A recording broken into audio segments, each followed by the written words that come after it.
The worst part about being erased from your own family is realizing everyone noticed you were missing, and nobody cared enough to call.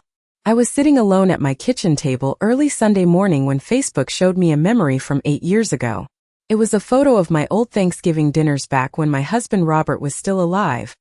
Back when our dining room felt warm and loud and full of love. In the picture, Jason was laughing with mashed potatoes on his shirt, while his little daughter Emily sat on Robert's lap holding a dinner roll almost as big as her face. I remember smiling at the screen for just a second before Facebook refreshed and showed me something new. A photo posted just 12 hours earlier by my son. "Perfect family dinner," the caption said with a red heart at the end. My chest tightened before I even opened it. There they were. Jason, Nicole, Emily and Tyler, my younger sister Carol, even the Hendersons from next door. Everyone sat around a long table at Bella Roma, the Italian restaurant downtown where our family had celebrated birthdays for over 20 years. Wine glasses raised, garlic bread baskets scattered across the table, smiles everywhere, and one empty space where I realized I should have been sitting. I stared at the photo so long my coffee turned cold beside me. At first, I honestly thought maybe it had happened weeks ago and Jason had only posted it now. But then I noticed Emily wearing the blue sweater I bought her for Christmas last month. Tyler still had the little bandage on his chin from falling off his bike Thursday afternoon. This was last night. While I sat here alone reheating leftover soup and watching old reruns in my living room, my entire family gathered for dinner 10 miles away without me. The worst part was not the dinner itself. Families get busy. People forget things. At least that's what I used to tell myself. No, the worst part was seeing how natural it looked. Nobody appeared uncomfortable. Nobody looked guilty. They were relaxed, happy, complete. Like the family photo finally looked correct now that I was no longer in it. I clicked through the rest of the pictures slowly. Nicole had tagged everyone. Jason had commented, "We should do this more often." My sister Carol replied with little heart emojis. Emily wrote, "Best night ever." Not one person asked why I wasn't there. Not one person wrote, "Wish Mom could have made it." I set my phone face down on the table and looked around my kitchen. The same kitchen where I had cooked thousands of meals for those people. Thanksgiving turkeys that took 6 hours. Birthday cakes with homemade frosting. Christmas dinners where I stayed awake until midnight peeling potatoes because Jason always loved them extra creamy. I suddenly remembered something Nicole told me 3 months ago after Easter dinner. "Maybe it's time for simpler holidays," she had said while loading leftovers into containers I paid for. People don't really do the big family thing anymore. At the time, I thought she meant the world was changing. Sitting there in my quiet kitchen with that photo still glowing on my phone screen, I realized she only meant there was no place for me in the version of family she wanted to build. I picked the phone back up one more time and zoomed in on the picture. Jason was smiling harder than I had seen him smile in months. My son looked happy, pretending I no longer existed. I did not cry. At 68 years old, grief arrives differently than it used to. It settles quietly into your chest like winter air slipping through an old window frame. Cold. Silent. Steady. I simply locked my phone, walked to the sink, and poured my untouched coffee down the drain. Then I sat back at the kitchen table and stared at the business card resting inside my junk drawer. Daniel Brooks. Estate attorney. The next morning, I called him before I called my own son. I did not sleep much that night. The house sounded different after midnight, quieter than usual, almost watchful. The old refrigerator hummed softly in the corner of the kitchen while rain tapped against the windows above the sink. I sat in Robert's recliner with a blanket across my lap and my phone beside me, trying not to look at the picture again even though my mind kept returning to it every few minutes. Around 1:30 in the morning, I finally opened Facebook one more time. Nicole had uploaded another photo from the dinner. This one showed Emily leaning against Jason's shoulder, while Tyler laughed with spaghetti sauce on his cheek. In the background, I noticed something that made my stomach tighten even more. They were sitting in the private dining room at Bella Roma. My room. The same room I reserved every December for our family Christmas dinner since Robert was alive. I could almost smell the garlic and butter just looking at it. The owner used to leave peppermint candies on the table because he remembered how much Robert liked them after dinner. For years, that room felt like part of our family history. And now they sat there smiling like I had never existed inside those walls at all. The next morning, sunlight crept slowly across my kitchen floor while I stood at the sink making oatmeal I did not really want. My hands moved automatically. Brown sugar, cinnamon, a few sliced bananas. The same breakfast Robert used to call rabbit food every Sunday morning before stealing half of it anyway. Some habits survive long after people disappear. I carried the bowl to the table and noticed my calendar hanging beside the refrigerator. Several dates were circled in blue ink. Emily's piano recital, Tyler's soccer tournament, Carol's birthday brunch from last spring. I had missed every single one of them. At the time, each excuse sounded reasonable. Emily had gotten nervous and wanted a smaller audience. Tyler's game schedule changed last minute. Carol thought I was visiting a friend that weekend. Little misunderstandings. Little accidents. That was how Nicole always framed things. I remembered standing in my hallway last Christmas holding a pecan pie while Jason spoke to me through the barely open front door. "We are keeping things simple this year, Mom," he had said gently. "Nicole's parents are already inside and things are crowded." Through the gap beside his shoulder, I could hear music playing and dishes clinking. Someone laughed loudly. Not crowded enough to stop them from inviting 12 other people apparently. I drove home with that pie untouched on the passenger seat beside me.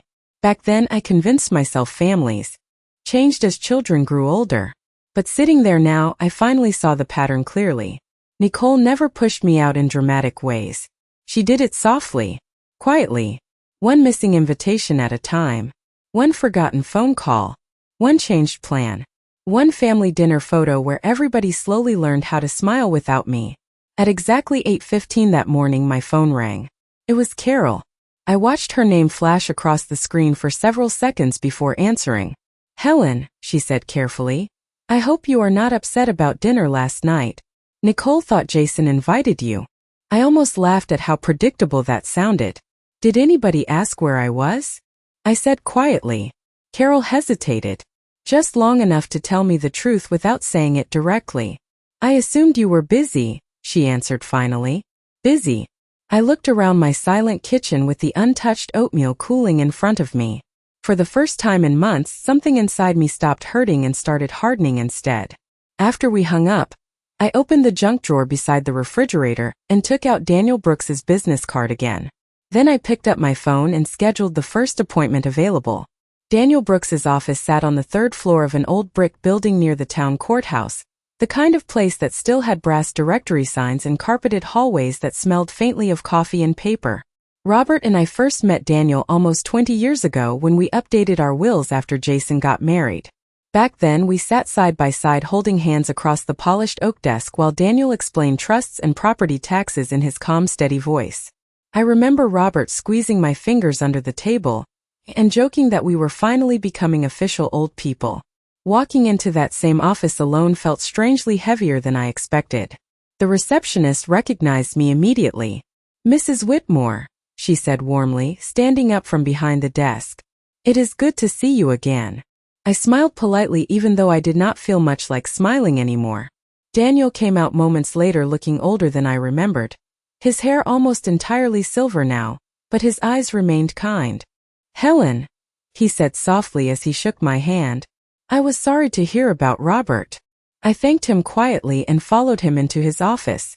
The room looked almost exactly the same except for a few framed photos of grandchildren on the bookshelf behind his desk.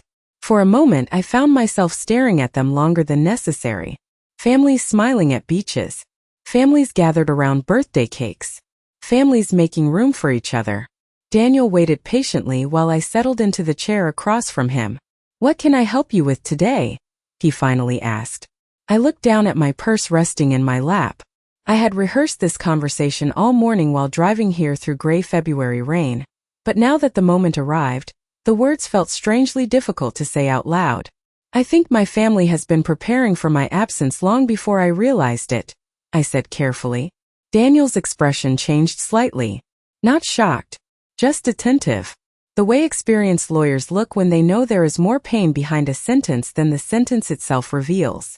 I explained everything slowly. The dinners. The missed invitations. The photographs. The excuses that always sounded believable until they stacked together like bricks forming a wall around me. Daniel listened without interrupting once. When I finished, silence settled across the room for several seconds. Then he opened a thin folder bearing my name. "Your current estate plan leaves nearly everything equally to Jason and the children," he said gently, "including the house." I nodded. Robert and I created that plan years ago when life still felt simple. Back when family dinners ended with laughter instead of careful silences. Daniel folded his hands together. "Helen, I need to ask you directly. Do you believe your son is intentionally excluding you? Or do you believe someone else is controlling access to the family?" The question sat heavily in the room. Outside the office window, rain slid slowly down the glass in crooked lines. I thought about Nicole smiling in every photograph. I thought about Jason standing at his front door last Christmas while music played behind him.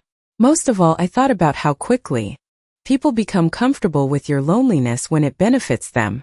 "I think my son got used to watching me disappear," I answered quietly. Daniel nodded once as though that confirmed something important. He reached for a yellow legal pad and began writing notes in careful, neat handwriting.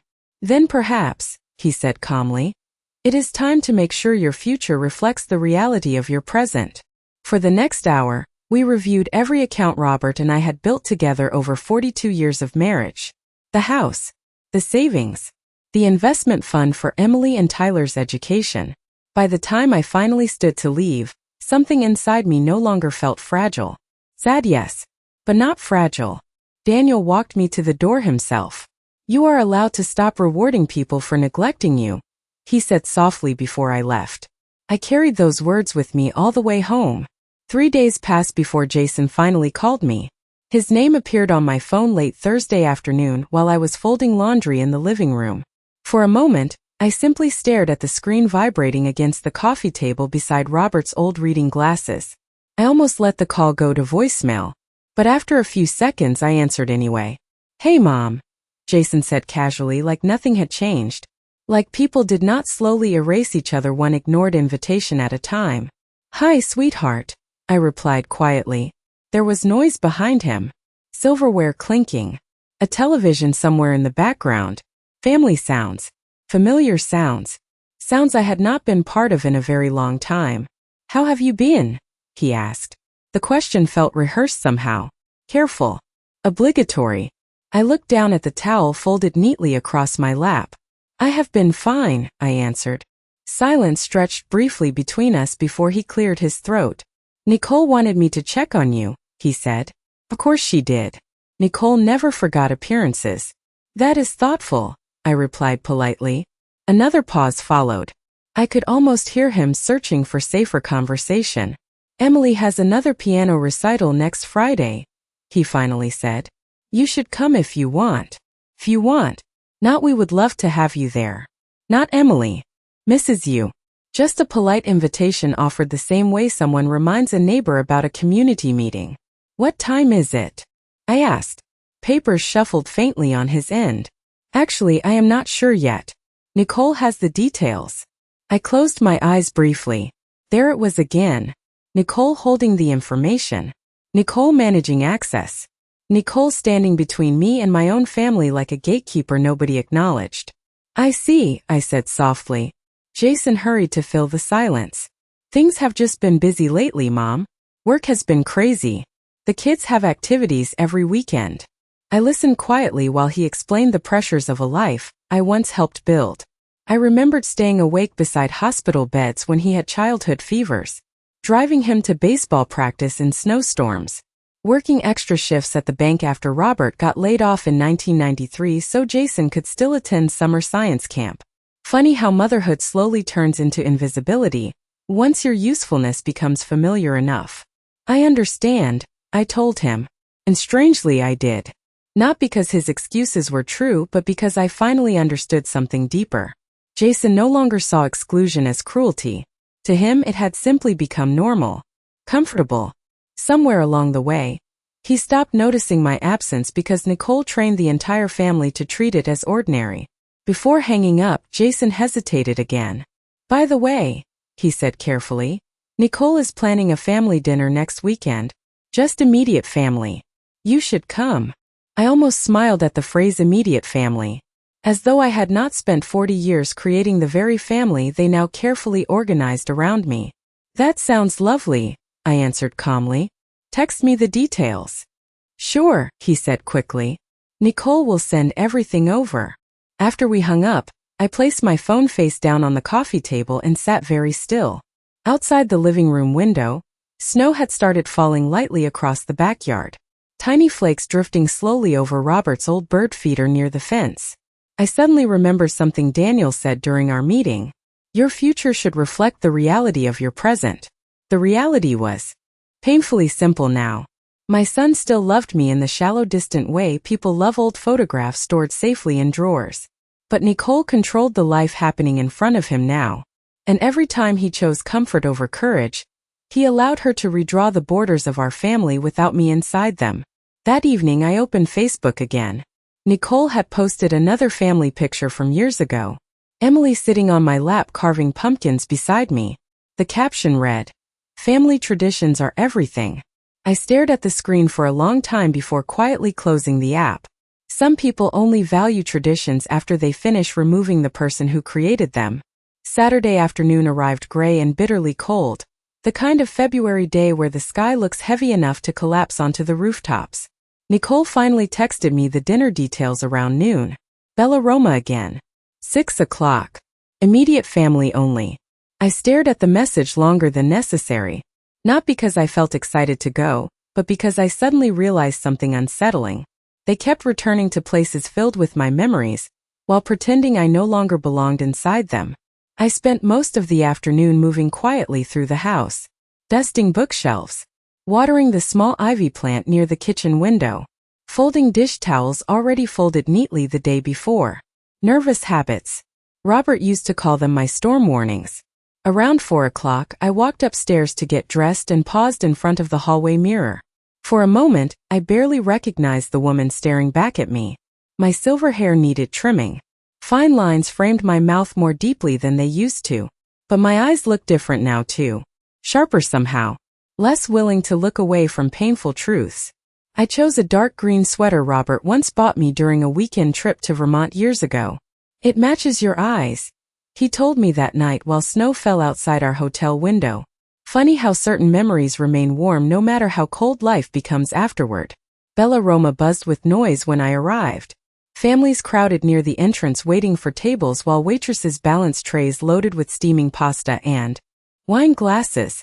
The smell of garlic bread and tomato sauce wrapped around me instantly, pulling old memories behind it like ghosts. Nicole spotted me first. "Helen," she said brightly as she stood to hug me. Her perfume smelled expensive and sharp. "You look wonderful." I thanked her politely. Jason kissed my cheek before returning quickly to his conversation with Tyler about hockey practice. Emily smiled shyly from across the booth. For the first 20 minutes, dinner almost felt normal. Nicole talked about school fundraisers. Jason discussed work deadlines. Emily showed me pictures from art class on her phone.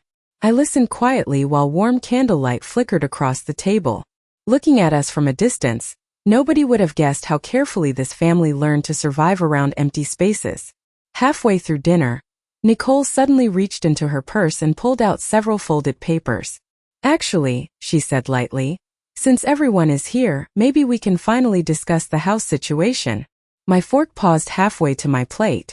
Jason shifted slightly beside her but said nothing.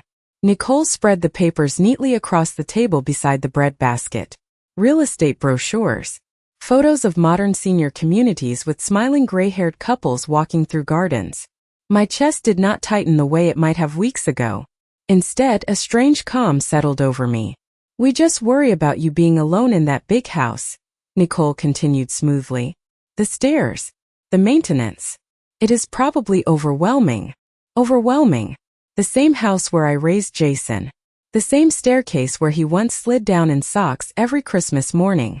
The same kitchen where Nicole cried into my shoulder after her first miscarriage 12 years ago, while I held her for nearly an hour. Funny how quickly homes become burdens once other people start imagining what they could gain from them. There is a lovely community 20 minutes from here," Nicole continued, sliding one brochure toward me. chef-prepared meals, fitness classes, transportation services. Jason finally spoke quietly. It might be easier for you, Mom. Easier. I looked around the table slowly. Emily focused nervously on her napkin. Tyler stared at his phone beneath the table. Nicole wore her practiced sympathetic smile while Jason avoided looking directly at me altogether. And suddenly I understood the real purpose of this dinner. This was not reconciliation. It was positioning, preparing, softening me up before asking for something larger later. Nicole had simply decided it was time to move me out of the picture completely, not just socially but physically too. I folded the brochure carefully and placed it beside my water glass. Then I smiled gently across the table. I appreciate your concern, I said calmly, but I am not going anywhere. For the first time all evening, Nicole's smile flickered slightly at the edges. The drive home from dinner felt longer than usual even though Bella Roma sat less than 15 minutes from my house. Snow drifted softly beneath the streetlights while the windshield wipers moved back and forth in slow, steady rhythm. I kept hearing Nicole's voice in my head. Chef-prepared meals, transportation services, activities for seniors. She spoke the way real estate agents describe vacation properties, polished and cheerful, carefully avoiding the truth underneath. They did not want to help me. They wanted me relocated neatly out of the center of the family story. When I pulled into my driveway, the porch light illuminated fresh snow covering the front steps. Robert built himself 23 years ago. He spent an entire summer replacing the old concrete stairs after Jason slipped during a thunderstorm carrying baseball equipment into the house. I remember standing in the yard that August watching Robert work shirtless beneath the heat while Jason handed him tools, both of them laughing over some joke I no longer remember. Families disappear slowly, not all at once. First the laughter fades, then the phone calls. Then one day you realize people are discussing your future like you are already gone. Inside the house, warmth wrapped around me immediately. I hung my coat carefully by the door and stood still for a moment listening to the silence. No television. No children running upstairs. Just the soft ticking of the grandfather clock in the hallway. For years that silence frightened me after Robert died. Tonight it felt different somehow. Cleaner. Honest. I made myself a cup of chamomile tea and carried it into the living room where snowflakes drifted quietly beyond the windows. My phone buzzed against the coffee table just as I sat down. A text from Nicole. Thank you for coming tonight. We only want what is best for you. I stared at the message without replying. 5 minutes later another text appeared. This time from Jason. Do not take tonight personally, Mom. We are worried about you. Worried. The word settled strangely in my chest. Nobody worried when I spent Thanksgiving alone reheating frozen stuffing 2 years ago, after Nicole suddenly changed dinner plans at the last minute. Nobody worried when Emily's school play happened without me because I was told the wrong start time. Nobody worried when entire family vacations appeared online, while I sat alone watering plants inside this quiet house. Concern becomes very convenient once money and property enter the conversation. Around 10 o'clock, I walked upstairs to Robert's old study. The room still smelled faintly like cedar and aftershave even after 3 years.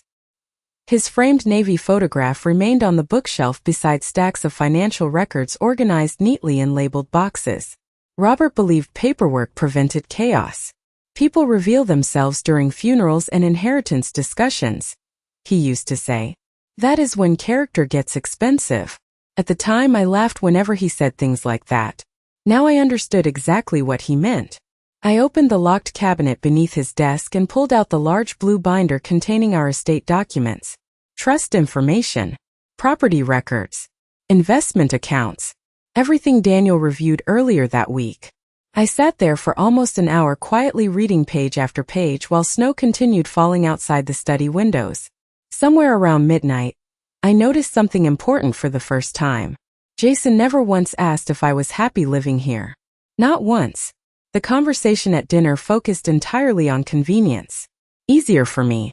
Safer for me. Better for everyone.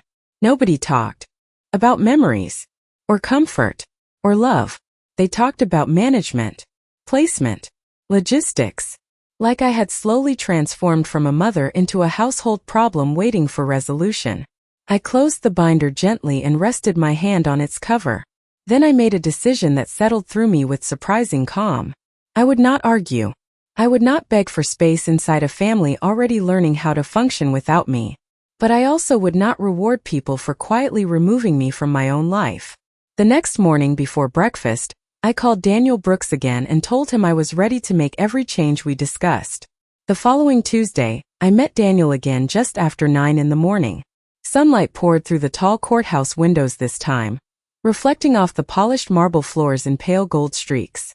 Everything felt strangely calm compared to the storm that had been building inside me for weeks. Daniel already had the paperwork prepared when I arrived. Thick folders sat neatly stacked across his desk with colored tabs marking each revision. "Take your time reviewing everything," he said gently while sliding reading glasses toward me across the table. I nodded and began turning pages slowly. The house would no longer pass directly to Jason. Instead, ownership would eventually transfer into a charitable housing trust Robert and I once discussed years ago after volunteering at a veterans shelter in Hartford. The investment accounts for Emily and Tyler remained protected for college tuition and future expenses, but neither Jason nor Nicole would control the funds directly anymore. Additional donations would go toward the local library and church outreach programs Robert supported faithfully for decades. Every signature I placed onto those papers felt oddly quiet.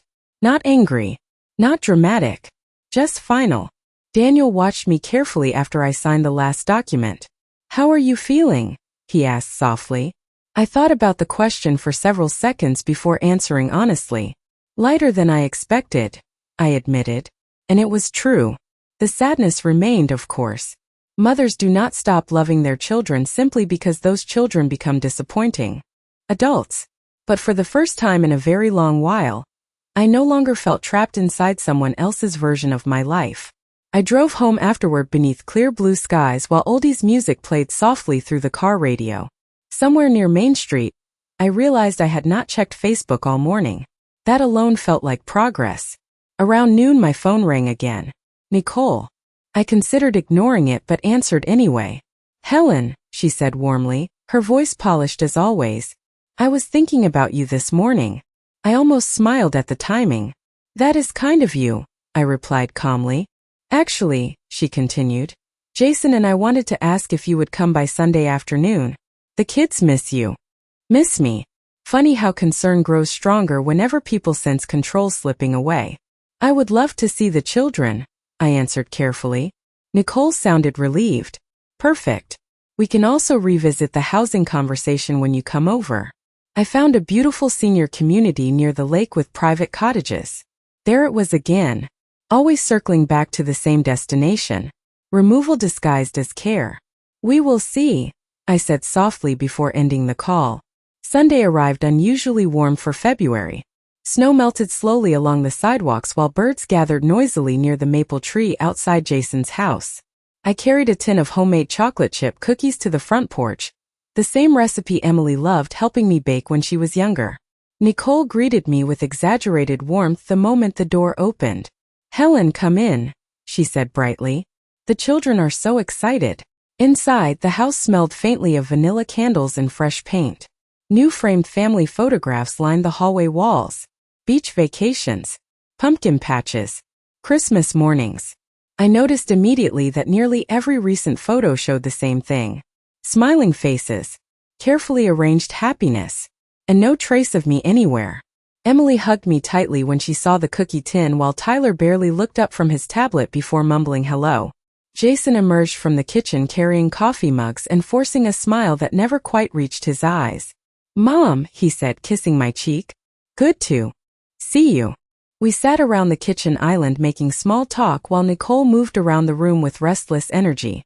Every few minutes, she brought up another subtle comment about retirement communities.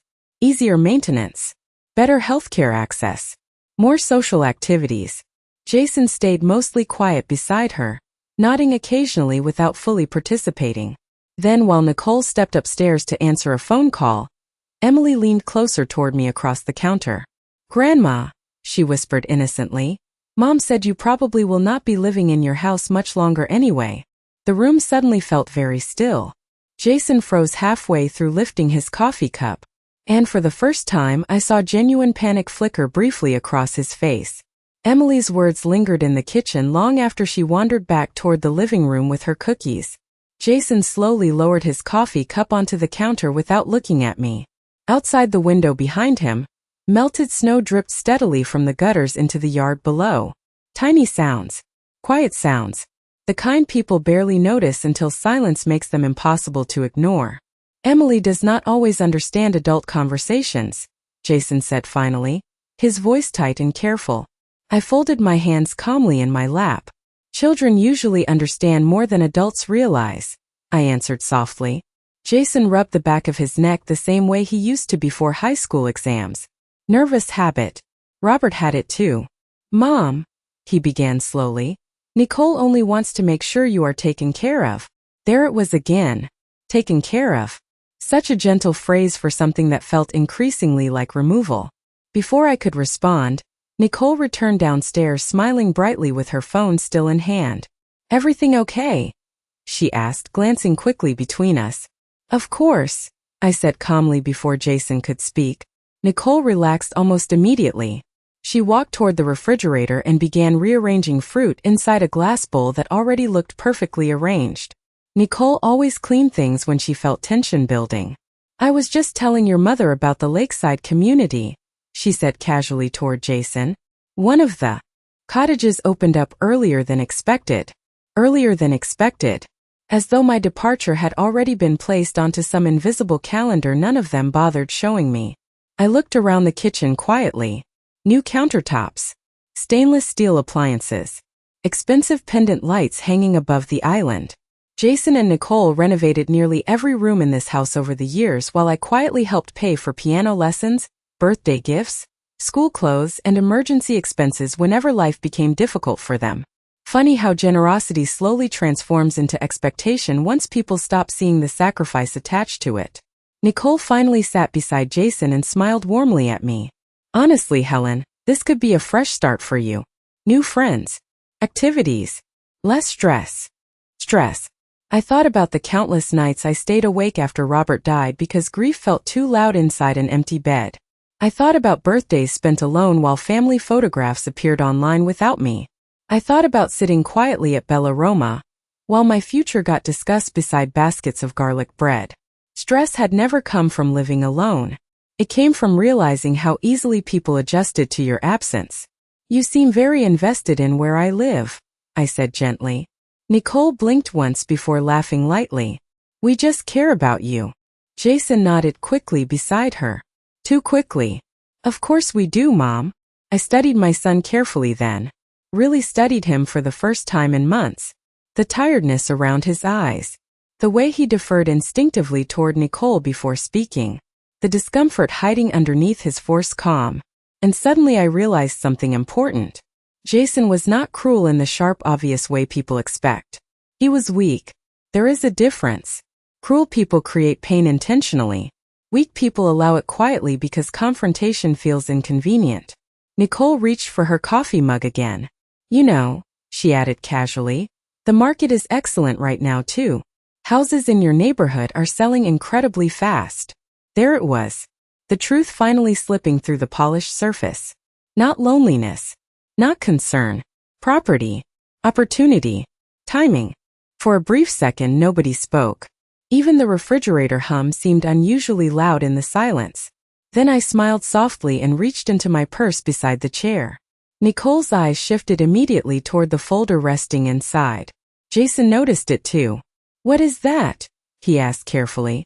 I pulled out several folded documents and placed them neatly onto the kitchen counter between us. Legal papers. Official stamps. Daniel's signature across the bottom pages. Nicole's posture stiffened almost instantly. I met with my attorney this week, I said calmly. Nobody moved. Nobody interrupted. Since everyone seemed so concerned about my future, I continued quietly, I thought it was time I made some decisions of my own. Jason stared down at the papers without touching them. Nicole's face remained perfectly composed except for one tiny detail. Her smile had completely disappeared. The silence inside Jason's kitchen stretched so long, I could hear the faint ticking of the wall clock above the refrigerator. Nicole stared at the documents without blinking while Jason slowly pulled the top page closer toward himself. His eyes moved across the legal language carefully, confusion giving way to realization little by little. "Mom," he said finally, looking up at me with an expression I had not seen on his face since childhood. "Fear. What is this?" I folded my hands quietly in my lap. "Updated estate documents," I answered calmly. Nicole recovered first. She forced a small laugh that sounded brittle around the edges. "Helen, surely this is unnecessary." Unnecessary. Such an interesting word from someone who spent months planning where I should live. "I do not think it is," I replied softly. Jason continued scanning the paperwork while color slowly drained from his face. "The house goes into a trust?" he asked quietly. "Eventually," I answered, "along with several charitable donations your father cared deeply about." Nicole leaned forward quickly now. "But what about family inheritance?" There it was.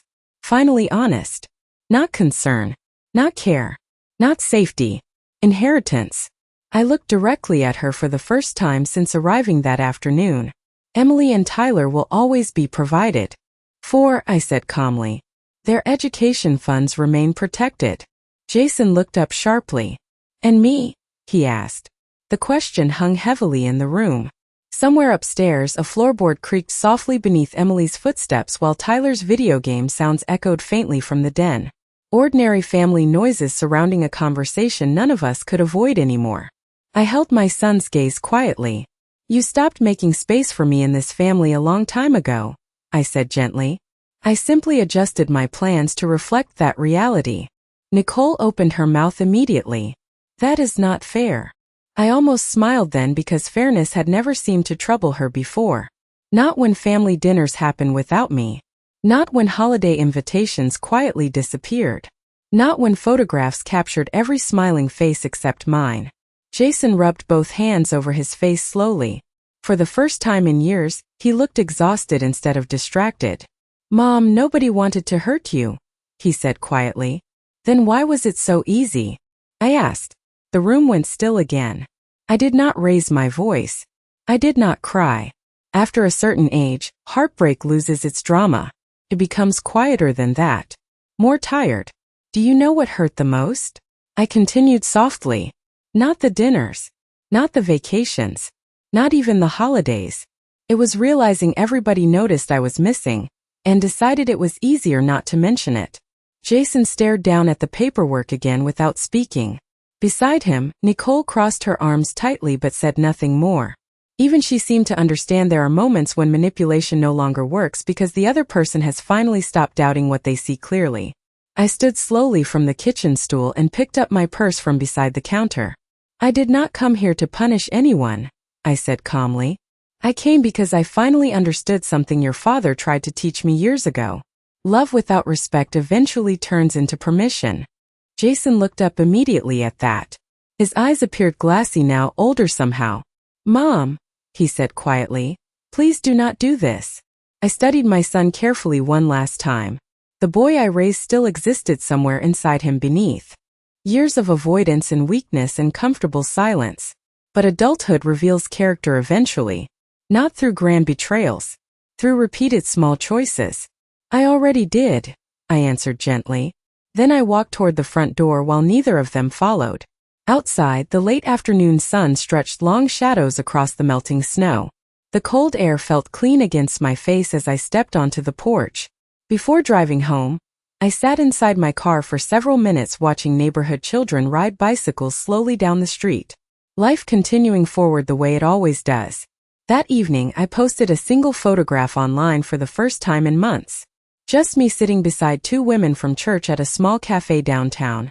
All of us smiling beside coffee cups and slices of pie. Simple. Warm. Real. The caption underneath read, "The right people never make you wonder whether there is room for you at the table." I turned my phone face down afterward and never checked the comments.